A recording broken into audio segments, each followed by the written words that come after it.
Bisa jadi surga tempat kembali seseorang tersebut, ataupun bisa neraka tempat kembalinya. Wal'iyadzubillah.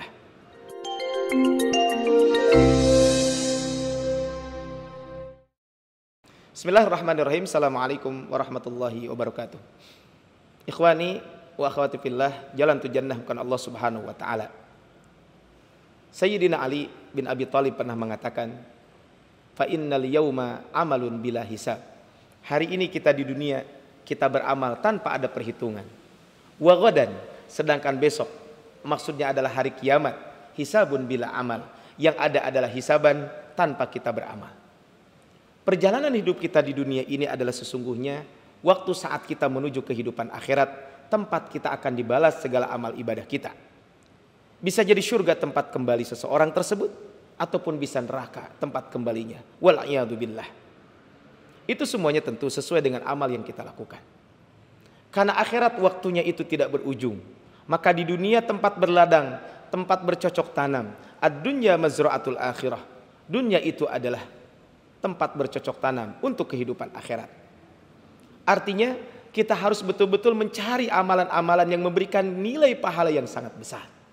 Yang menjadi pertanyaan adalah, amalan apa kira-kira yang pahalanya besar di sisi Allah Subhanahu wa taala?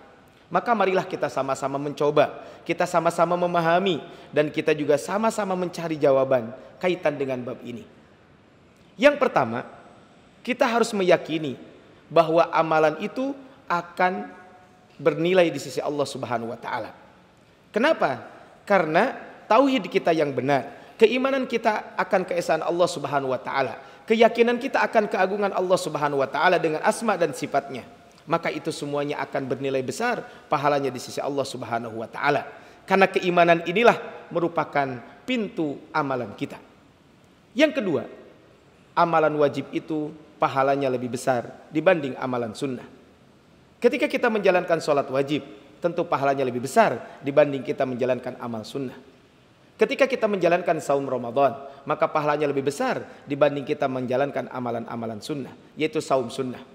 Kemudian yang ketiga, amal jariah yang pahalanya terus mengalir lebih besar nilainya dibanding amalan yang sifatnya satu kali kemudian kita lakukan dan selesai. Seseorang yang mengajarkan ilmunya, maka ketika ilmu itu diamalkan, kemudian diajarkan lagi oleh murid-muridnya, maka amalan tersebut, ilmu tersebut termasuk ilmu yang bermanfaat. Ketika ada seseorang yang berwakaf, selama wakaf itu ada, maka dia terus pahalanya akan mengalir kepada orang tersebut. Kaum muslimin rahimani wa rahimakumullah. Makanya Allah Subhanahu wa taala berfirman di dalam Al-Qur'an, "Fas-salihatu qanitatun." Sebab itu maka wanita yang soleh, ia adalah yang taat. Hafidhatun, yaitu dia selalu memelihara diri ketika suaminya tidak ada. Wal hafidhatu lil ghaibi bima hafidhallah, karena Allah telah memelihara mereka. Kaum muslimin rahimani wa rahimakumullah.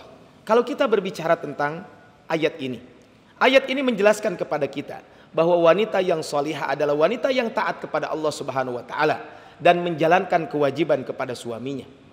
Artinya ketaatan seorang istri memiliki dua sisi. Satu sisi dia taat kepada Allah Subhanahu wa taala, dan ini disebut dengan hablum minallah, dan sisi lain adalah dia taat kepada suaminya. Ini berkaitan dengan hablum minan nas.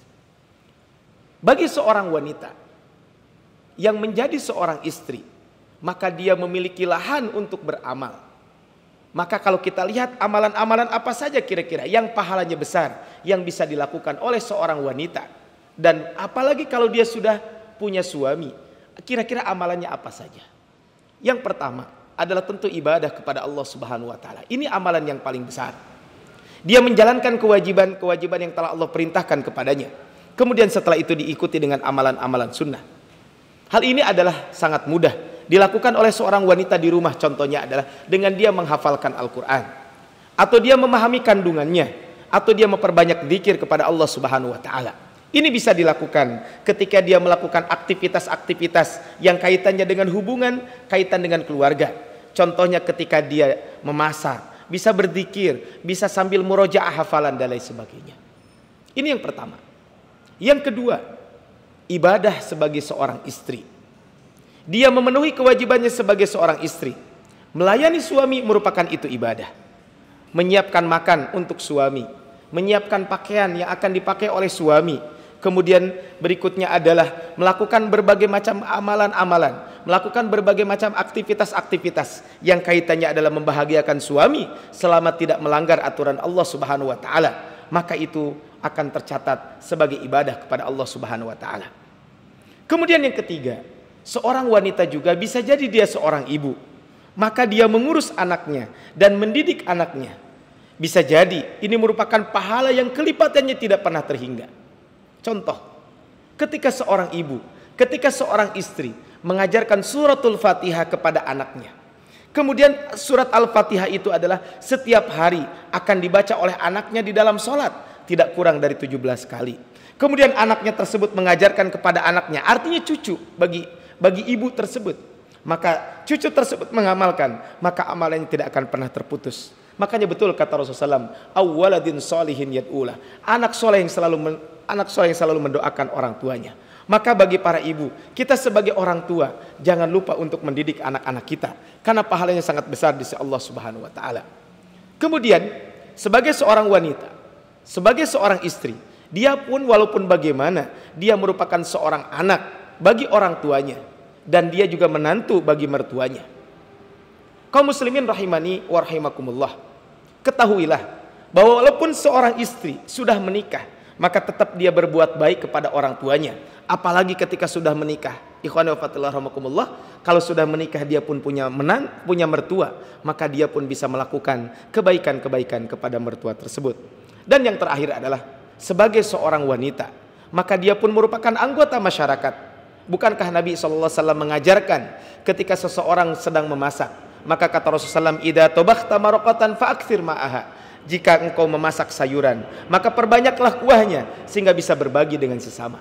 Artinya seorang wanita, seorang ibu, seorang istri, maka dia pun walaupun bagaimana dia adalah bagian dari masyarakat. Dia harus berinteraksi dengan masyarakat supaya dia menjadi pribadi yang bermanfaat. Khairun nas anfa'uhum linnas, sebaik-baiknya manusia orang yang paling bermanfaat buat orang yang lain. Ikhwani wa fatillah yang dimuliakan Allah Subhanahu wa taala. Ini sebagai contoh ibadah yang bisa dilakukan oleh seorang ibu, oleh seorang istri di rumahnya. Semoga dapat memberikan gambaran secara umum. Ternyata ibadah itu sangat mudah kita lakukan. Tinggal kita punya keinginan atau tidak untuk menjalankan ibadah tersebut. Semoga Allah Subhanahu wa taala memberikan kepada kita keistiqomahan dalam menjalankan berbagai macam aktivitas ibadah. Jika kita tidak bisa melakukan ibadah A, maka masih ada ibadah B, C dan lain sebagainya. Banyak fasilitas-fasilitas ibadah yang bisa kita lakukan. Barakallahu fikum. Assalamualaikum warahmatullahi wabarakatuh.